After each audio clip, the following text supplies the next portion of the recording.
말씀 나누겠습니다. 우리는 지난주부터 세례 요한에 대해서 보고 있습니다. 그는 오래전 이사야의 예언대로 예수님이 오실 길을 예비하면서 사람들을 회개시켰죠. 회개하지 않으면 아무리 좋은 소리를 들어도 깨닫지 못하고 돌아서지 못하기 때문이에요. 여러분, 이 세상을 보십시오. 이 세상에 좋은 소리가 없어서 이 세상이 망가지고 엉뚱해지는 것이 아닙니다. 이 세상에 좋은 소리가 얼마나 많습니까? 넘쳐납니다. 유튜브에 쏟아지고 있어요. 그러나 그렇게 좋은 소리가 있어도 사람들은 더 이기적으로 변하고 세상은 악해져가고 자연은 분노하고 있죠. 좋은 소리가 없어서가 아니라 좋은 소리를 듣기는 하나 회개하고 돌이키고자 하는 마음이 없기 때문이에요.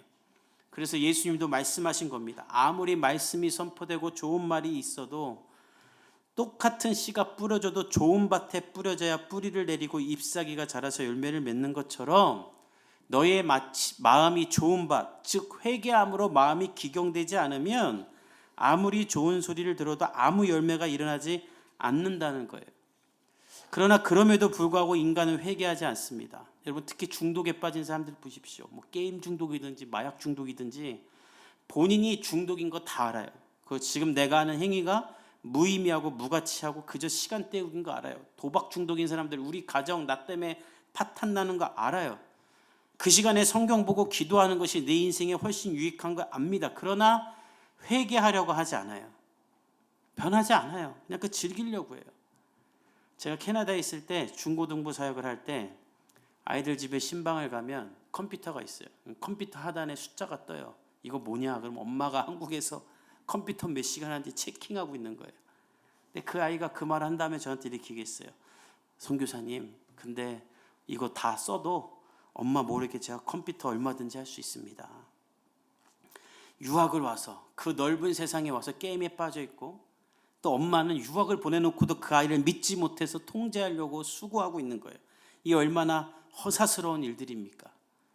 스스로 이렇게 살면 안 된다 깨닫고 멈추지 않으면 결국 아무도 멈추지 못하는 것이 죄입니다. 이 허망한 삶을 내가 그만두겠다 결단해야 되죠. 그러나 사단은 회개하지 말고 너 자신의 욕구를 즐겨라. 뭐든지 너 마음대로 해라. 그래서 그 허망한 가운데 지쳐 쓰러질 때까지 허망함을 즐기게 해요. 게임을 하다가 허망하고 더 이상 못할 때까지 하게 하고 마약을 해서 인생이 파탄날 때까지 하게 하는 거예요. 요한은 그런 자들에게 말합니다. 너의 인생의 모든 허망함을 멈추고 회개함으로 그 허망함을 예수의 충만함으로 대신 채우라.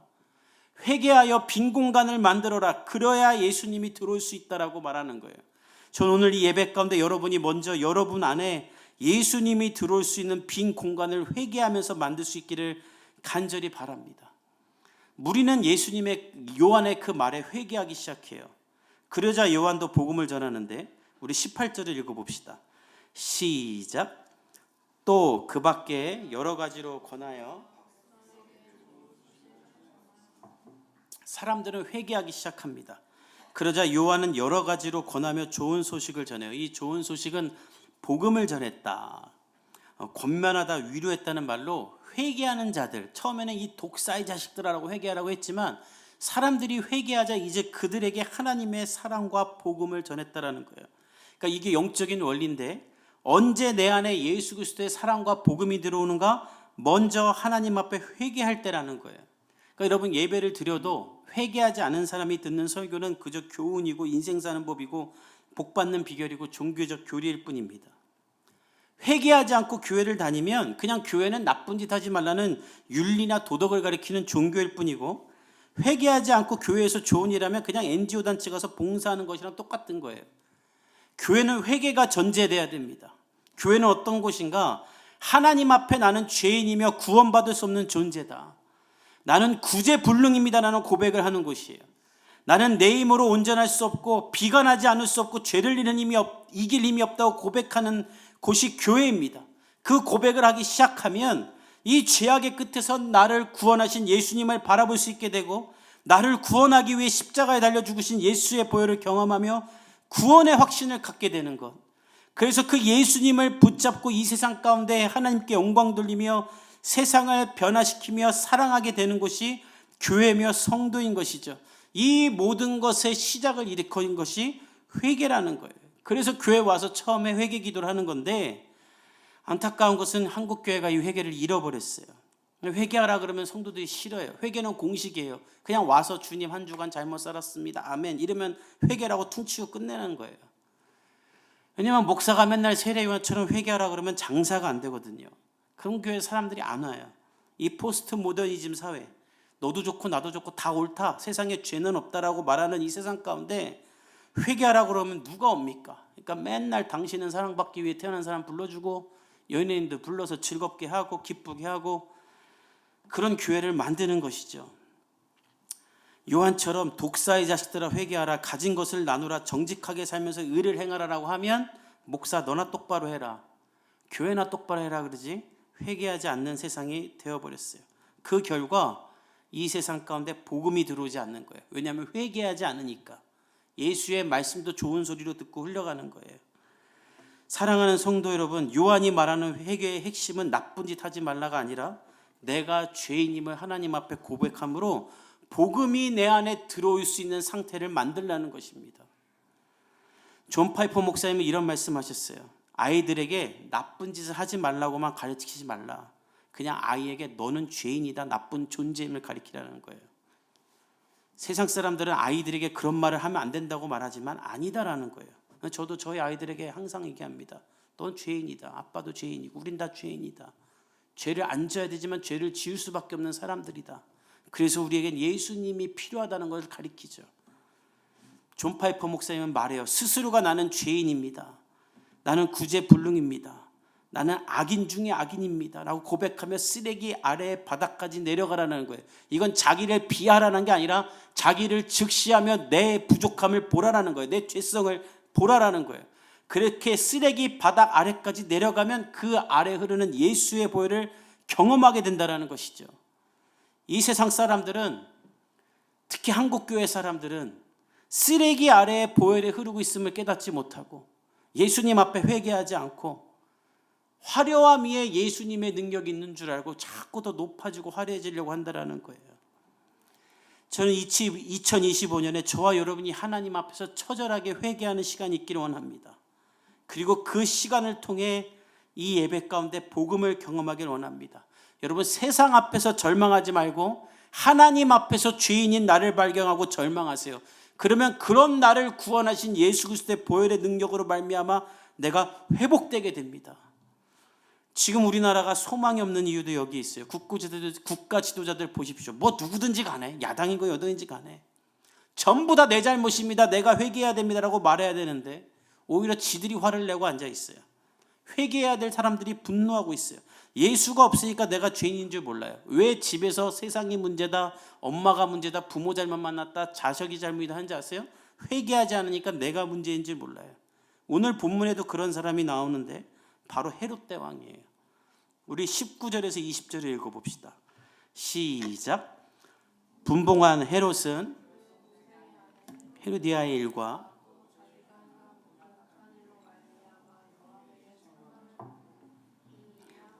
그를 더하여 요한을 오게 가두니라. 우리 지난주에 로마가 가나안 땅을 4개의 지역으로 나눠서 3개의 분봉왕 또 유다만 빌라도 총독이 그렇게 직접 통치하게 했다는 걸 기억했을 것입니다.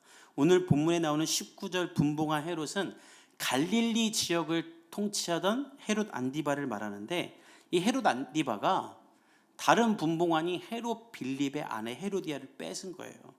그러니까 이게 얼마나 막장입니까? 동생의 아내를 뺏어요. 근데 이게 더 문제인 건 사실 헤로디아는 헤롯 안디바와 헤롯 빌립 모두의 이복 동생이에요. 그러니까 애초에 헤롯 빌립은 결혼해서는 안 되는 상대, 동생과 결혼을 한 거예요. 레위기 18장 16절에 보면 하나님이 근친 상간을 완전히 금지하셨죠. 근데 이걸 무시하고 결혼한 거예요. 그러니까 교회 다니면서 하나님 말씀 안 지키고 내 마음대로 사는 사람인 것처럼 그렇게 산 거예요. 그런데 그 동생이면서 제수씨인 헤로디아를 형이 뺏은 거예요. 그러니까 이 집안이 엉망인 거죠. 근데 우리가 여기서 오해하면 안 되는 게, 그럼 헤로디아는 착하고 여린 소년인데 오빠들이 그냥 빼앗은 건가? 아니에요. 헤로디아가 어떤 여자인지 후에 잘 기록이 되는데, 이 헤로디아는 요한이 헤롯이 자기 동생의 아내 뺏은 걸 계속 지적하니까 이게 결국 내 얘기잖아요. 내 얘기를 계속 지적하는 게 듣기 싫으니까 요한을 죽이려고 계략을 짜서 잔칫날 자기 딸에게 춤을 추라고 합니다. 그러니까 헤롯이 너무 춤추는 게 이뻐서 야, 너 원하는 거 하나 다 들어줄게 그랬더니 헤로디아가 그 딸에게 시켰죠. 세례 요한의 목을 잘라주세요. 그렇게 해서 세례 요한을 죽이는 여인이에요. 그러니까 이 여인은 무시무시한 여인. 오빠들의 파워게임에 따라 여기로 뺏겼다 저기로 뺏겼다 했던 게 아니라 오히려 오빠들의 소나기를 쥐고 흔들었던 망녀며 방탕했던 자입니다. 그러니까 두 오빠 헤로디아 할 것 없이 모두 엉망인 거예요. 왜냐하면 그 아버지 헤롯 대왕 밑에서 자기 욕구에 따라 자기 죄악에 따라 사는 삶을 이어받았기 때문에.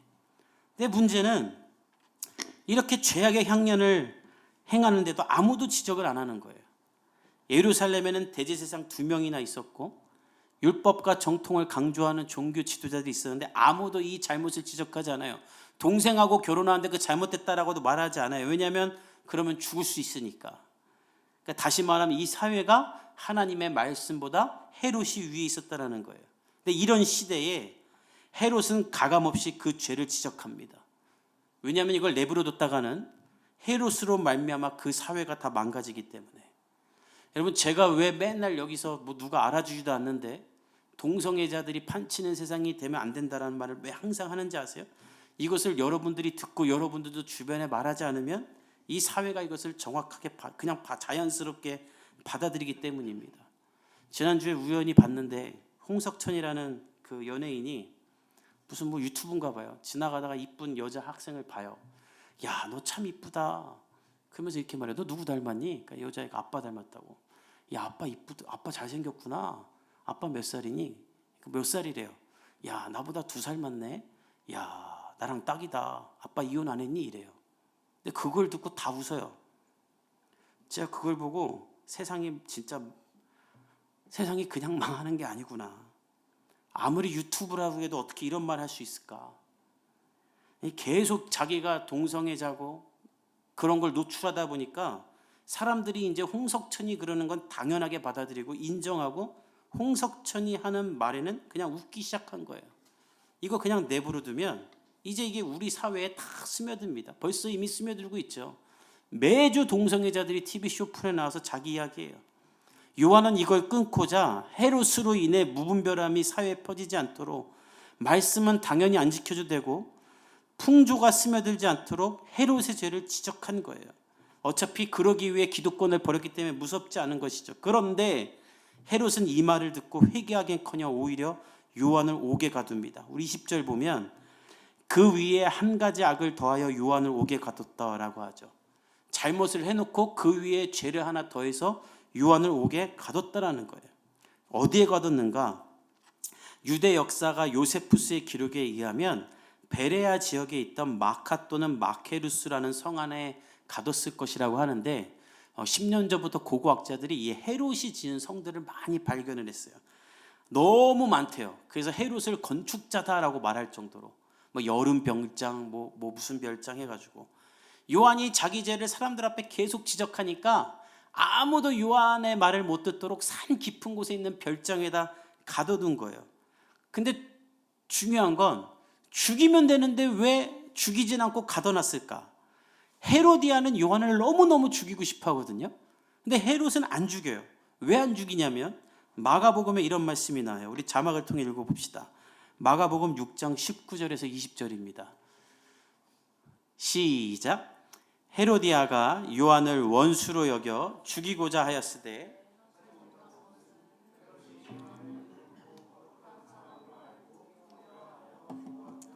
또 그의 말을 들을 때 크게 번민을 하면서도 달갑게 들입니다. 계속 띄어놔 주세요. 헤롯이 요한의 죄를 계속 지적하고 다닐 때 헤로디아는 자기 말이 나오니까 더 화가 나서 죽이려고 그래요.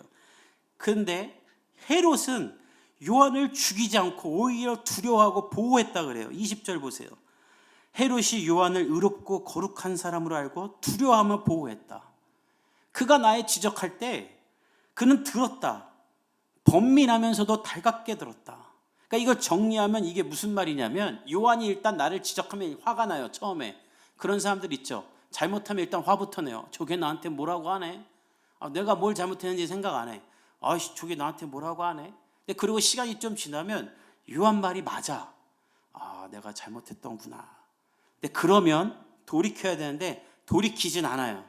그러니까 교회는 다니면서 말씀 따라 안 사는 사람들처럼 헤롯도 요한 말이 맞긴 맞아. 그러나 변할 생각은 없어요.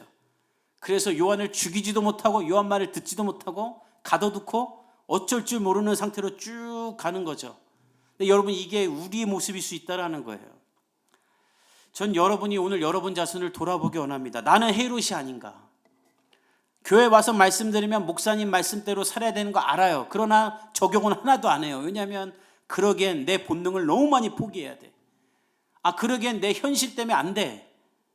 그러니까 여러분, 내가 헤롯인지 아닌지 아는 방법은 아주 간단해요. 나는 세례 요한처럼 나를 지적해 주는 사람이 내 옆에 있는가?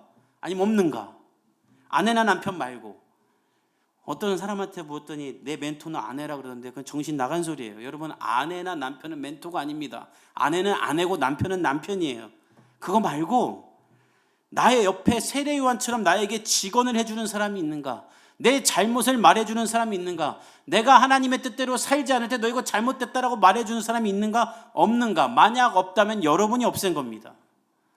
내가 듣기 싫어서 그 사람 말을 안 들으려고 했거나 혹은 아무리 말해도 안 들으니까 그 사람이 떠난 거예요. 저는 여러분 옆에 직언을 해주는 사람이 있기를 예수님의 이름으로 축복합니다. 아무도 내 죄를 지적하지 못하는 곳에 다다르려고 하지 마십시오. 그러면 그 여러분이 속한 조직과 가정과 사회는 망해요. 내가 이 나이 먹고 누구에게 싫은 소리를 들어야 하나라는 생각이 들었다면 여러분이 이미 헤롯이 되었다는 거예요. 여러분 기억하십시오. 우리는 이제 다 고치며 살 나이입니다. 여러분, 배우며 사는 건 10대, 20대 때 끝나요. 20대 후반만 돼도 내 생각, 내 고집, 내 고치관 다 들어찹니다. 근데 문제는 나를 채운 그 모든 것들이 내가 경험한 지극히 제한적인 것들로 채워졌다는 거예요. 그걸로만 살아요, 사람은. 평생 우리가 공부하고 배우고 고치고 살지 않으면 우리는 30대의 꼰대가 돼서 평생 살아가게 되는 거예요. 그리고 결국 헤롯이 되는 거예요. 내 멋대로 살면서 이게 하나님 말씀이다라고 말하고. 전 저와 여러분 가운데 말씀을 듣는 기, 하나님의 음성을 듣는 기, 나에게 직언을 해주는 사람의 귀가 있기를, 말을 듣는 귀가 있기를 예수님의 이름으로 축복합니다. 저는 그런 분들이 몇 분 있어요. 그래서 인생의 중요한 것을 결정할 때 내 욕구대로 하지 않기 위해 그분들을 찾아갑니다. 3-4명이 있어요. 가면 의견이 다 달라요. 근데 그걸 다 들어요. 왜냐하면 누구의 말이 하나님 음성인지 모르니까. 내 생각과 달라요. 그 3명의 이야기도 달라요. 그 4개 이야기를 모아놓고 하나 옆에 기도하는 거예요. 그리고 그들은 나에게 좋은 말 해주지 않아요. 그러니까 저도 내일 모레 이제 40대 이제 중반이 되고 반올림하면 50인데 제가 뭐 결정할 줄 모르겠습니까? 근데 왜 찾아가겠어요? 하나님 앞에 겸손하고 하나님 앞에 내가 잘못된 결정을 하지 않기 위해 날 지적해 줄 사람을 찾아가는 거죠. 그러니까 제 옆에는 요한 같은 사람, 사무엘 같은 사람이 있는 거예요. 왜냐하면 내가 찾아가니까. 그러나 헤롯 보십시오. 헤롯 때문에 이스라엘은 400년 만에 나타난 선지자 요한을 잃게 됩니다. 400년 만에 하나님의 말씀을 전하는 사람을 가둬놔 버려요. 내가 헤롯이 되면 요한이 그렇게 사라지는 거예요. 사울이 악해지자 가장 먼저 사라진 사람이 사무엘이지 않습니까? 저는 여러분이 겸손한 사람이 되어 여러분의 평생의 요한과 사무엘과 예레미야 같은 사람이 여러분 옆에 늘 있기를 예수님의 이름으로 축복합니다. 그 사람이 오늘 나오는데 바로 예수님이에요. 우리 21절과 22절을 읽어봅시다. 21절 22절 시작. 백성이 다 세례를 받을세 기도하실 때에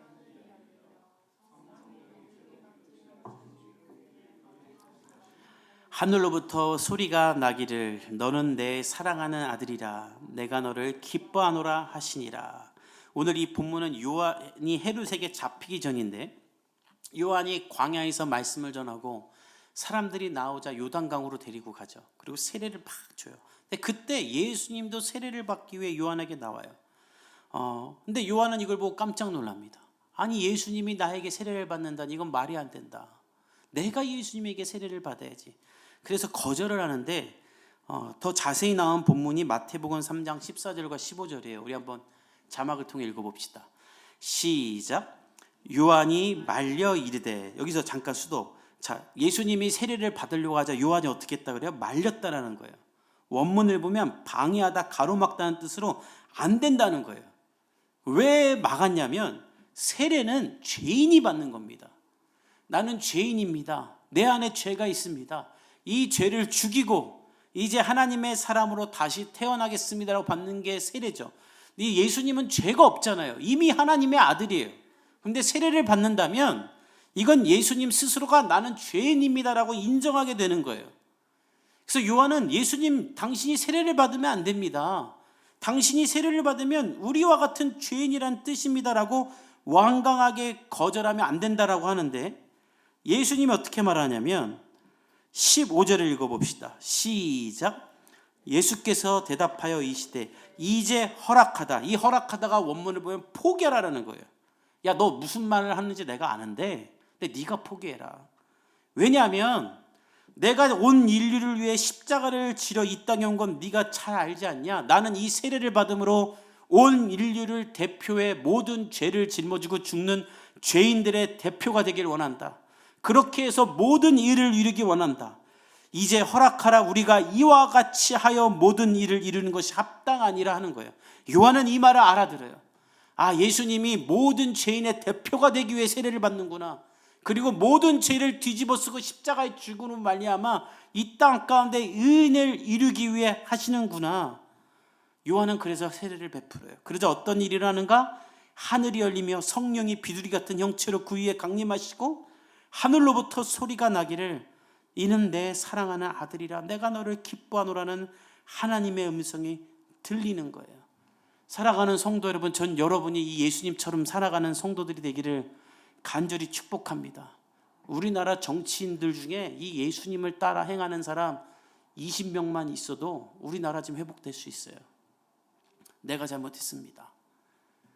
내가 모든 죄를 지겠습니다. 내가 모든 책임지겠습니다. 다 물러나야 될 사람들인데 아무도 안 물러나고 있으니까 나라가 이렇게 되는 거예요. 근데 하나님이 그 물러나는 사람, 낮아지는 사람, 죽기로 결정한 사람을 높이시는 건데 그걸 안 하는 것이죠. 남 얘기할 거 없이 여러분 우리를 돌아봅시다. 나는 헤롯에 가까운가 예수님에 가까운가? 저는 오늘 이 말씀을 통해 저와 여러분이 2025년 헤롯의 교만함에서 떠나 예수의 겸손 안에 이르는 성도가 되기를 예수님의 이름으로 축복합니다. 요한은 그것을 말하고 예수님의 족보를 쫙 기록해요. 왜 기록했냐면 예수님이 역사 속에 존재했던 분명한 일문이라는 것을 나타내기 위해 족보로 한 명 한 명 건너뛰지 않고 다 기록한 거예요. 예수님부터 하나님에 이르기까지. 사랑하는 성도 여러분, 존 파이퍼 목사님의 말씀처럼 날마다 회개하고 낮아지고 또 낮아집시다.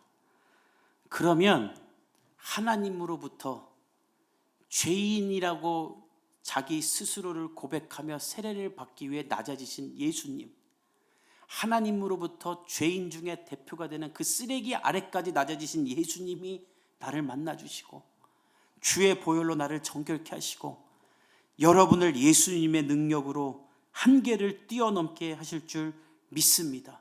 그 시작이 회개라는 거예요. 하나님 앞에 나는 어떻게 예배드리고 있는가? 정신을 바짝 차리고 예배자의 삶을 살고 있는가? 정말 나는 하나님의 영광을 위해 살고 있는가? 하나님이 가장 우선인가? 여러분 그것을 돌아보며 회개할 때 주님은 우리에게 말씀하십니다. 내가 너와 함께 있고 너를 일으키리라. 이 예수님으로 말미암아 승리하는 복음의 성도들이 되기를 예수님의 이름으로 축복합니다.